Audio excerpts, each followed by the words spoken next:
Welcome back to the Capes and Tights podcast right here on capesandtights.com. I'm your host, Justin Soderberg. This episode, we have veteran comic book writer and illustrator Matt Kindt on the podcast to talk about his comic over at Dark Horse Comics, Subgenre, releasing under his Flux House imprint over there at Dark Horse. Matt is a Harvey Award-winning and New York Times bestselling writer, artist of comics and graphic novels.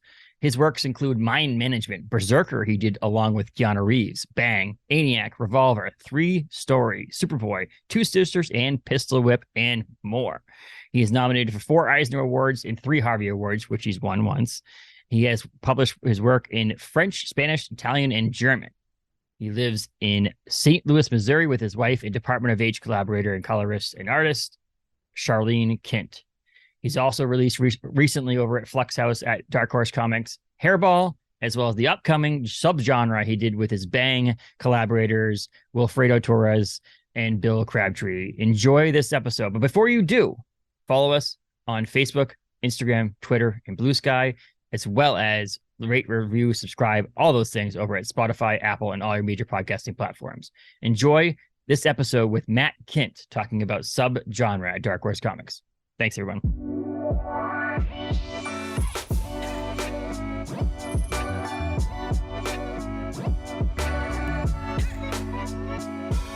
Welcome to the podcast, Matt. How are you today? Good. How's it going? I'm doing well. You've been writing, drawing. What have you been doing today? Today I've been drawing all day. That's why I was a little bit late because it's my favorite day of the week, which is drawing on my webcomic I'm doing. That's awesome. I'm just glad because there's a contingency of artists who are now mostly writers, and some of the opposite. And so it's nice to see you doing the webcomic and things like that. That keeps your fingers going both on a keyboard and with a pencil. It's awesome. Yeah, no, I get bored doing one thing all the time. So if I was just a writer only, I get burned out. Like I literally do get burned out every time I finish a script. I'm like, I'm burned out. So I'll go draw. Well, that's awesome. But welcome. First time having you on the podcast for talking comics with you. Can you just give me a little bit of an idea of like how you got into comics as a reader, as a collector, and as a professional? Yeah. I had an older brother who was reading like X-Men back in the day when he was reading when Phoenix died. Back in the 80s, John Byrne, Chris Claremont, and he would hide his comics in the closet. He had them. He didn't really hide them. He told me they were there, and I was like, you're not allowed to go in there. I'm the little brother, And I was grubby. I'll admit I had grubby hands. He didn't want me grubbing up his comics, but he had them in little stacks on a shelf in his closet, and I cried about it to my parents, and they're like, well, let's get you a subscription to whatever, some Marvel comics. So I started reading like Spider-Man, Daredevil in the 80s, like right after Frank Miller's run is when I started on Daredevil. And then I went back and I was like, who's Elektra? How did she die? And then I went back and bought those back issues, and then I was kind of hooked after that. That's awesome. And then did you get into were you illustrating? Did you want to draw first? Did you want to write? I mean, how does that usually work when you get into professional comics like that? I don't know. When you're a kid, I just like to draw. So I would draw all the time. And then when I was reading comics, well, then I wanted to draw what I was reading. So I would copy, covers of comics. I remember sitting at a table with a friend of mine. We would just copy like Bill Sienkiewicz.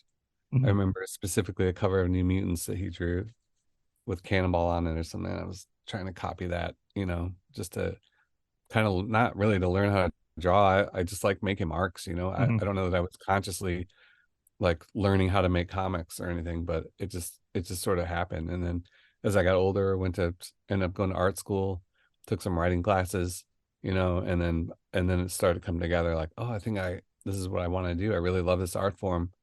And then I just took a bunch of art classes, took a bunch of writing, and just started doing them on my own. That's awesome. I mean, I there's an episode that airs just before this episode is going to air, and that is with Jay Martin, who just released a graphic novel over at Dark Horse called Lost Boy. And Jay does art and illustrations and writing in it for context of that. But like, there's an opportunity to do both in big comics. Is there a reason why you choose to do one or the other for specific, just timing, ability? What's the, for most of your comics? Yeah. drawing takes so much longer, Mm-hmm. and artists you talk to will tell you that, and so I just sort of have to pick, you know, I pick one, and I knowing that, like, well, that's the only thing I'm going to be drawing for the next 6 months or a year or whatever, and so I try to pick the one I think will be the most fun, Mm-hmm. or and sometimes it's the one I think that no other artist is going to want to draw except Mm-hmm. me, so sometimes it's one or the other. um That's and awesome. I'm drawing this. I'm doing a crime comic now. There's nothing special about it. There's nothing fancy about it. It's just crime comics, but I really wanted to draw it, and I didn't want to write it for somebody else. And then Mhm. I don't know. I was in the mood to draw that kind of stuff, like um, gritty stuff with shadows and a lot of Mhm. violence, and everything. And like I want to draw. I don't want to give it away. Give it to someone else. I want to Yeah, do it. yeah. Well, I mean, the goal here is to talk subgenre, which comes out in October at Dark Horse through your Mhm. Flux House imprint there. But I'd be stupid not to talk about the fact that you got to write Berserker over there with Keanu Reeves over at Boom. Yeah. How did that come together?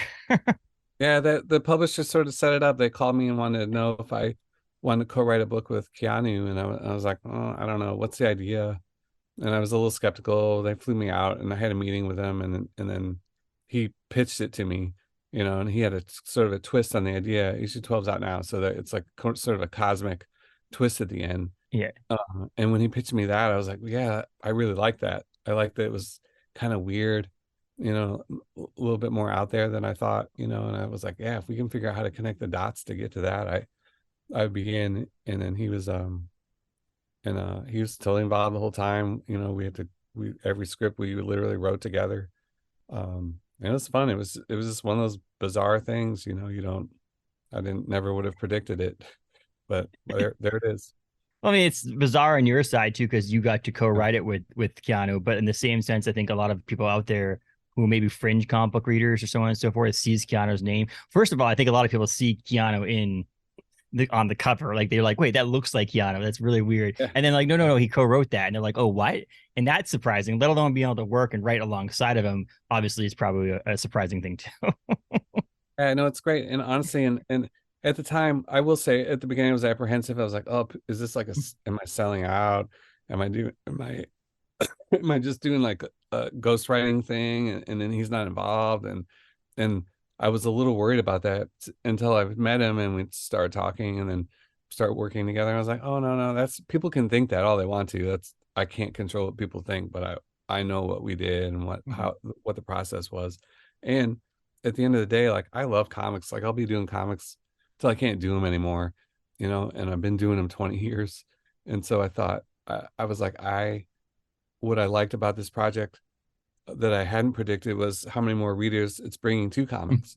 You know what I mean? A bunch of people that they're just Keanu fans, it's like, oh, they're going to, go into a comic shop for the first time. I was like, you can't, you can't do anything better for comics than that. It's just get new readers, hopefully interested and then reading something else.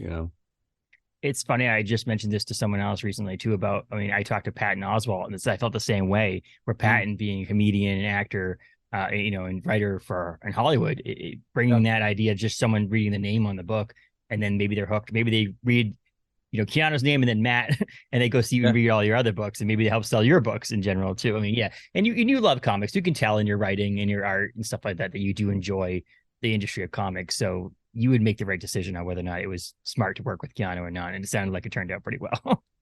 Yeah. No, and oh, I can't control what other people are gonna like my intent, whatever it is. And here's my intent is always to have fun, make Yes. comics. I was like those things, and then hopefully in that order, or one order or the other. But those are the top two things: have fun making comics. Oh, Yeah, and everything else is it's done secondary. extremely well. I mean, Berserker is a very popular comic book over the past, 12 issues and so on and so forth. So congratulations on that. It is amazing. But you have your Flux House. Is it Flux House? Is that right? Yeah. Over at Dark Horse. And you released Hairball recently, which was a little different. I'm not a big cat fan, so it wasn't really for me, but I mean, it is what it is. And then you have Subgenre coming out here pretty soon. So what led to working more with Dark Horse?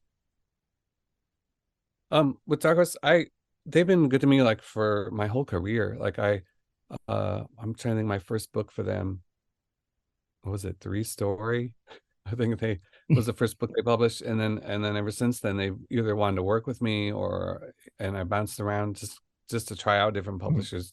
Because when I was younger, I was like, well, I don't know who's the best publisher, what's the best deal. Um, and as I got older, I'm like, they were always there and they always supported me. And then I think the groundbreaking thing for me was them letting me do mind management, which I had taken to Vertigo, and they're like, they didn't want to do something that long and weird. I was like, okay, that's I'll do, but Dark Horse is willing to do it, and I think them letting me do that book or whatever helped me be uh, as good as I could be, and made me a better creator. And then I had full total control and full freedom. They spoiled me in that way so that I didn't really want to. There's no reason to go anywhere else. I was like, pay me to make comics. You're letting me do whatever I want to do. You're letting me put them out however I want to do it. Pick the paper, pick the design the books. So it's just they've been just a good home for me. That's awesome. Who's editing this book, Subgenre? Daniel Chabon is my editor. Okay. No, yeah. Daniel's a wonderful, wonderful, wonderful person. So I Oh always my thought gosh. so too. Yeah, Daniel's awesome. Yeah, what a nice guy. There's not a nicer person that I've worked with in comics. He's just so good, and then and he's so supportive of everything and puts up with all my nonsense. I have a lot of last minute crazy ideas that I'll ask him about, and he does his best to get it to happen. So yeah, I feel like he's been at Dark Horse as long as you've been in comics as well. yeah. Oh my god. He doesn't look like he's been in the Dark Horse for that long, but he's been there for a while. So yeah, Daniel's awesome. Daniel's been a guest in the podcast talking about editing comic books, and it seems funny when I enjoy a comic book at Dark Horse, and then I like look to see who edits the comic book, and I'm like, oh, that makes sense. yeah. What a good person. Yeah, exactly. So so Subgenre comes out in October. It's a new series between you and your team from Bang. Was this a series that you wanted to make with this group of people, or was this a series that you wanted to make and then you thought it worked out well to put them all together? Yeah, no, this is sort of a series I've been building to for a while. And Wilfredo Torres, I've worked with him on. We worked on Bang together, and Bill Crabtree's doing the color, and so it was important for me to keep that team together because there's links from this book to Bang. There's a character that overlaps that appears in this, and that character has appeared in maybe like 10 of my other books. Is either a villain or a side character or something else. So he's sort of like this genre hopping character who can sort of jump from reality to reality, and in a way sort of ties all my books I've ever done together. He's sometimes mostly a villain, he's sort of like this character I sort of created in my earliest books, because I remember sitting there thinking, well, I need like, who's the antagonist, who's the bad guy, and so I came up with this character who sort of a mix of a couple different things from my real life and then put into like this ultimate bad guy who can never be killed. He's always something bad happens to him at the end of all of these stories, but he was in Mind Management as just sort of a side character. He's like married to a main character in there, and then he was the main bad guy in Revolver, the book I did at Vertigo. He showed up in Grass Kings for a little bit, and then he was in Black Badge, I think, also, and then gosh, what else? Everything. But I wanted to do a series that was just all about him. So in a way, this is sort of like his weird origin story, and you don't have to have read any of those other books. It stands on its own. But if you've read that other stuff, or you go back and read it later, you're like, oh, that's that guy. So there'll be a little echo of recognition if you read this. But yeah, I like to keep the continuity from Bang because there's a little more crossover from that than any of the other books. And I like working with those guys, and yeah. I mean, it makes sense. It's beautifully illustrated and colored. I'll tell you that much. Wilfredo is amazing. I do appreciate that. I've got Caitlin over at Dark Horse was able to send me a little PDF so I could, review it and look over it. It's just gorgeously made. So it's you're lucky. I know you probably know that, lucky to be able to work with these people. It's amazing. No, that's you work with good creators, like this, and then it just puts me on my best behavior. I was like, I try to be as nice a person as I possibly can be, because I know how lucky I am to be able to collaborate with them, and I want to do it again. So I I try think to be nice. I want to see on the subgenre profile page on, I forget where it was. Somewhere there was a quote. Maybe it was the email was sent out. It said that you need to buy Wilfredo a bunch of dinners. And apologies for this book because of him. Yeah, it gets really twisted. So it's this character who can jump from reality to reality, and so the beginning of the book he sort of splits. It's like a futuristic sci-fi. He's a detective kind of thing. That all the tropes, I've addressed all those tropes, and like I'm sort of trying to put a twist on those. And he wakes up and he's a barbarian, doesn't have a memory of the other thing. Um, and then you don't know, like, is he a barbarian? Is he his future detective guy? And so that bounces around for the first couple issues. And then when you get to the third issue, it just goes off the rails in like the craziest way. I can't even describe. There's pages I was writing in there. I was like, I'm describing this with words. I can't see it. I can't see it in my head. I'm just putting these words down and then to see what Wilfredo would do, and there's where he's going to this cave, and I should publish a script for the couple pages where he's a barbarian, he's going to this cave, and then there's all this internal dialogue monologue he has while he's going into it, and all this self-doubt about being like about what he's doing and the mission he's on, but it's really just a metaphor for like being a creator and doubting everything you do every day. And and I put all that in the script into these pages, and it's just absolute madness. But yeah, when you get to issue 3, also the format of this is different too. They're longer issues. I think they're 30 pages, 32 pages, and magazine size. So Yeah. there's like more room on the page also for Wilfredo to put, we can put more panels in there or make things bigger if we need to. It's just more space to make this as crazy as we can. Was that just a decision because you wanted to do something different and doing the more magazine size, or was that is that something to stand out more on the shelves? What into the thought process that, I mean, you just mentioned more space, but is that the main reason? Yeah, all of that. I wanted to do a big issue. I wanted it to feel big. I wanted it to take you a while to read it. And also I've been doing comics so long. I'm so tired of working in the same format all the time. 22 pages, self cover, the printing. It's just so boring to me. Like, I don't like reading those books anymore like that. I want something new, and printers can do so much, and there's so many things we can do with format. And if you're just going to do a 22-page self cover, let's just make it put it on the iPad and read it that way. It's just as good that way. And I'm not dissing iPad comics. Like, I love reading digital stuff because the color's so juicy and vibrant. Like, it's great to read it, and the iPad's the size of a comic book. So if you're just gonna publish like the cheapest version of a print comic, I don't know why you're doing it. Don't do that. Let's think of new ways or a new format, or as long as the story needs to dictate that too. So I'm not making just arbitrary design decisions, but I do want it to stand out on the shelf. I want there to be a reason that you're going in to get this physical copy of a thing that we cut trees down and print it on paper for. So you got more trees in it because there's more pages and it's bigger. So yeah, it's so bigger. I'm doubling down on it. If we're gonna cut some trees down, we might as well cut more trees down. Yeah. I just think you're asking a person to go into like a specialty shop to pick something up when they could just sit at home on a couch and download it and read it. Like, there needs to be a reason. I'm trying to make that be the reason. And you're in an industry right now, and you know this, that there's so many different titles being released every week. If you have an ability to set yourself apart in some way or the other, then that could be a good thing too. So there's multiple things that go in there. And also, we mentioned already, Wilfredo is an excellent artist, so it gives Wilfredo more space to actually do the work that he wants to do on the page too. No, this series is magazine, and I'm doing 2 more after this, 2 different series of 2 different artists that are also magazine size, and I promise you, every artist I've said, hey, is it okay if we do, they're so excited to be able to work bigger and have more space and everything. Every artist wants to do it. I've never had an artist say, oh, I don't know, can you everybody's excited. So if you have an excited artist, you're gonna get a better final product.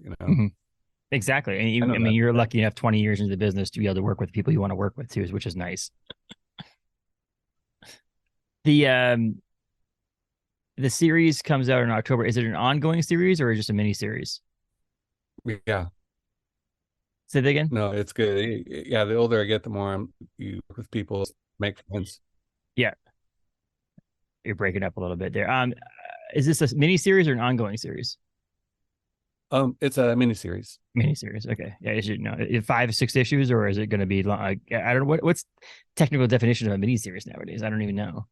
I know. I guess I think it's 4 issues. I've written it Okay. already. I wrote it like a year ago. So Yeah. I think I'm pretty sure it's 4 issues, but double check me on that. And I never said no. Like there's always a way to do more. If it's not long enough, people are like, oh, I'll just wait because it's only gonna be a few months, you know. But if it's too long, then people, around issue 8 or 9, it's hard, you know, if you're not keeping people's interest, they get tired, or it's hard to go in every week.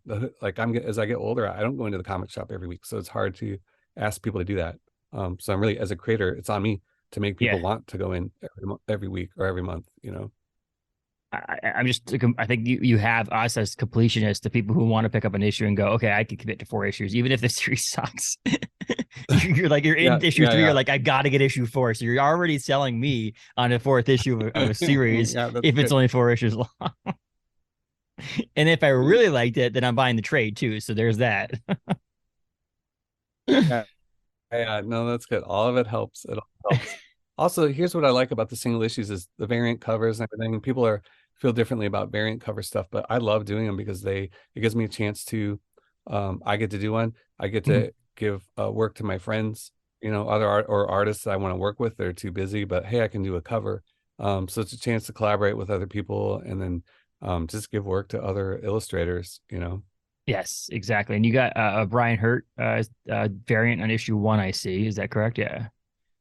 And Yeah, yeah, then, yeah. We share a studio together, and we rarely work together, even though we work next to each other all the time. And I'm like, dude, he's been doing these painted covers, and he did a bunch of them for I think I can't remember the publisher. Ahoy, it's not Ahoy, it's someone I can't remember. He's gonna kill okay. me. Anyway, but they were so good. I was like, dude, please give me one of those covers. They're so great. So he did one for this, and then he did a cover for a series that's coming out later, end of the year. And the cover A for Wilfredo is amazing too, with the four like the subsections of the two different Oh yeah, barbaric versus yeah, I, it's really cool. I did that cover. Oh really? I was gonna collaborate with Wilfredo on it, so I draw me to do that to his art. So I was like, okay. So but I used he did a version of it that I drew over, sort of used as inspiration. I tried to draw in his style for part of it, and then try to draw in my effed up style over top of it. Yeah. Like I said, it did look like it, Yeah, they but get crazier as they according to go. previews world, it says cover and art from Torres. So Yeah, yeah. We made a change at the very end because I had an idea for the covers, and I wanted those covers to be really weird, So yeah. cover one is like the most normal, and then they get crazier as we go. Like I Mhm. introduced like a lot of text elements and like script pages into the final one. Is I think issue 4 is it's almost all text words.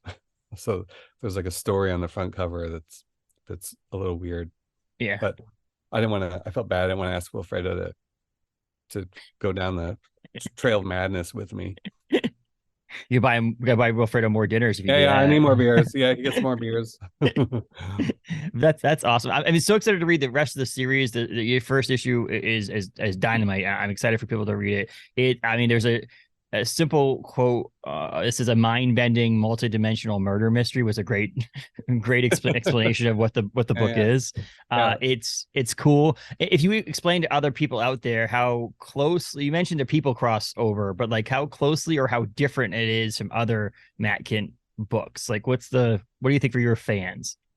Boy, I don't know. I think if you're going to compare it to something, there's a little bit more. It's a little bit more mind management. I think if you like that series, there's a little bit more of that in this, and there's a direct crossover with that too, so it's technically connected. But Mhm. um, yeah, I would say that. But it's all in the dressed up like a Conan story, in one issue, and then dressed up like a whatever future detective story in another, depending on which issue we're in. I had it bounce back and forth, so every issue was like one of that, one of the other, until the end it comes crashing down. But yeah, I really honestly, I just wanted to do, like, I grew up reading Conan too.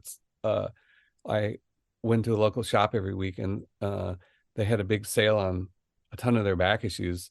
So I mean, they had like almost a whole run of Conan, but it was like 200 issues worth. And I was like, wow. So my brother and I were going through every week. We'd buy a couple. So I have almost a complete run of Conan now, up through like the 90s. And it was because of that. But that's why they were on sale, and I liked them. John Buscema is great, and those old Barry Windsor Smith issues are amazing. And so I've always had a soft spot for Conan and like that barbarian genre. I read the Robert E. Howard books. I read those as well, and yeah. So I always wanted to do something like that. So this is probably as close as I'll get. Well, you probably can. I mean, Conan, I believe, is in the public domain now, so I think you can. I think you can. Yeah, that's true. But it's also weird. I also feel weird about doing it. It's another person's character, So and when you do that too, I do feel a debt that you have to like kind of stay true to what it is, And I don't want to do that.